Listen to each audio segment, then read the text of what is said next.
All right, what's up? Good morning, guys. Good morning, good morning. So one of the things about having a homestead or a farmstead is a lot of farmers never get to go on any kind of true vacations, because when you get a lot of animals and you got all these vegetables and plants, somebody's got to take care of them, somebody's got to water them. Now, we've been able to do vacation every year. We usually have a friend or someone we know we can get to come by the homestead here, but I've learned to make it easier and easier and easier on them, but also easier on myself. So when I come out here in the mornings or I come out here in the evenings, I can get these guys fed and watered more prolonged. So I've kind of developed my own systems. But this morning with this here goats, I got to make sure I got some hay for them. So I haven't picked up my full supply of hay yet. Guys, quads are like the absolute best thing you could have on a homestead. They're small. You can haul a bunch of stuff on, put all my feed on them. Got my 2 bales of hay on it. Got to get these goats here set up, give them that. But watering systems, just so you guys know, when you got a homestead, so I've got a 5-gallon bucket full of water with the line bought off Amazon.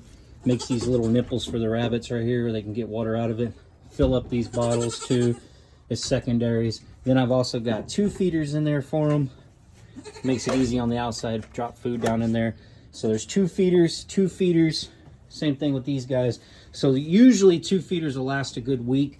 This thing will last about a week, so especially with these. Now these babies, having these babies in here is making it go a lot faster. But making sure they have water, so when someone comes to check on them every few days, it won't be that hard to deal with. They just need to add a little hay back. And then I finally just upgraded with my hose. I put this thing on. So I got this wand, right? So I can take this wand and I can fill up my bucket easily.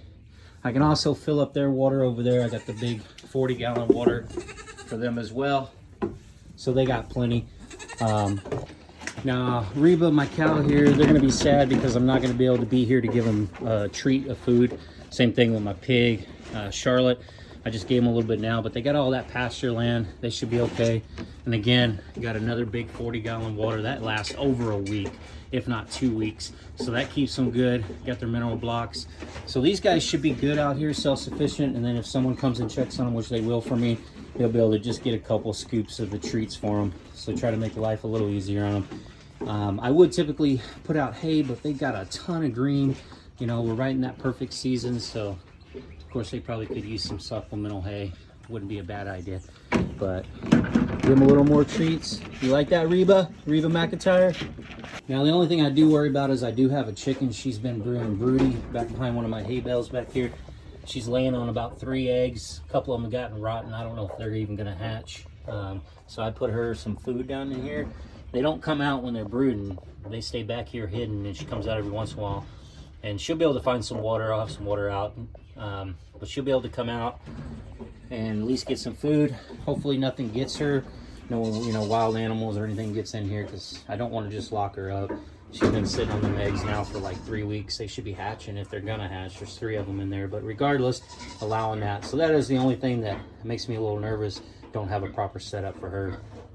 And with my watering system out to my animals, I literally just have those black hoses, 100-footers, and I just run them up along the fence line. They go up around to the garden, then they're connected over to the house. That way I got water coming down here to both these sides of the barns. Just my makeshift way of doing it. Now I just did a makeshift way of getting some hay bales in here. You know, goats still tend to want to climb all over it. I'll have to get me a better system, but like I said, I was just speeding all this up because we got him and got to come up with something, but I just strapped it together with old auto straps. That way they don't knock it down, hopefully, and they can nibble and chew on it, these two. And then with him, trying to keep Willie, old Willie Nelson here likes to eat dog food with Marsh. And so I got Marsh's dog food up here, put these arms on it. One, it keeps keeps Willie's head from just getting over to eat it. But 2, it allows Marsh to put his hands up on here when he stands up and be able to eat all of his food.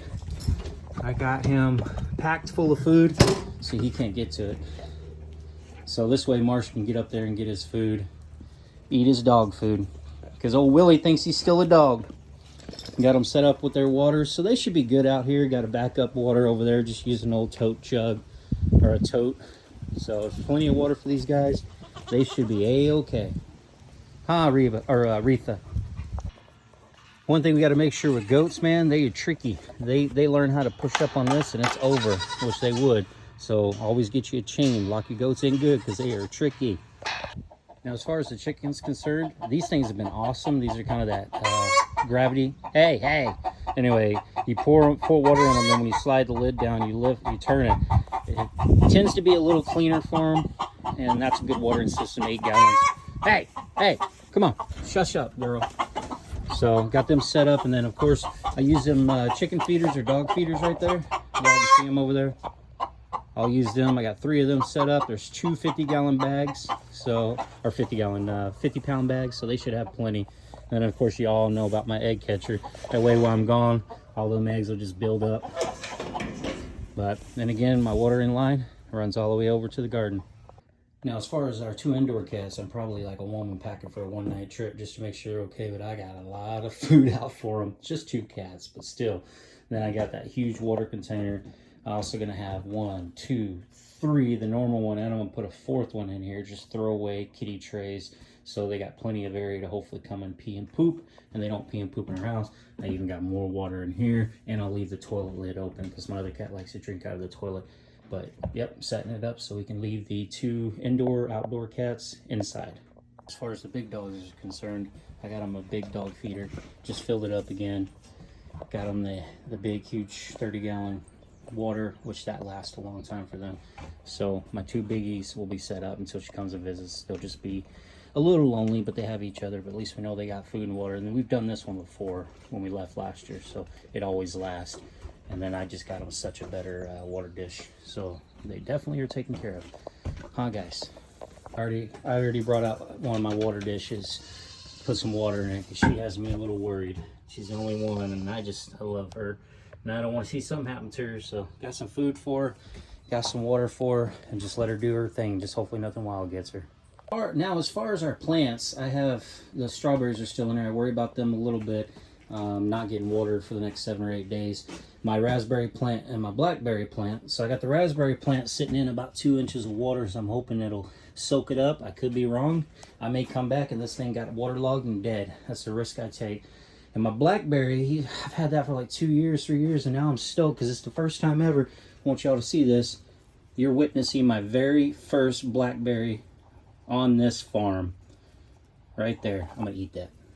Yes, sir. But I put it in a bucket and I put water in the bottom to see if it'll wick up and do the same effect. I just pray that both my girls here survive.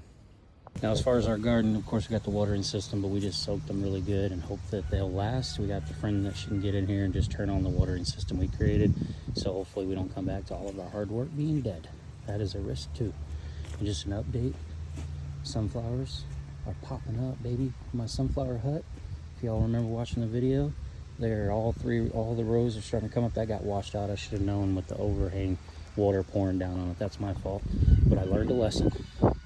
Hopefully these don't die. Hopefully they get enough water too. I just pray they do.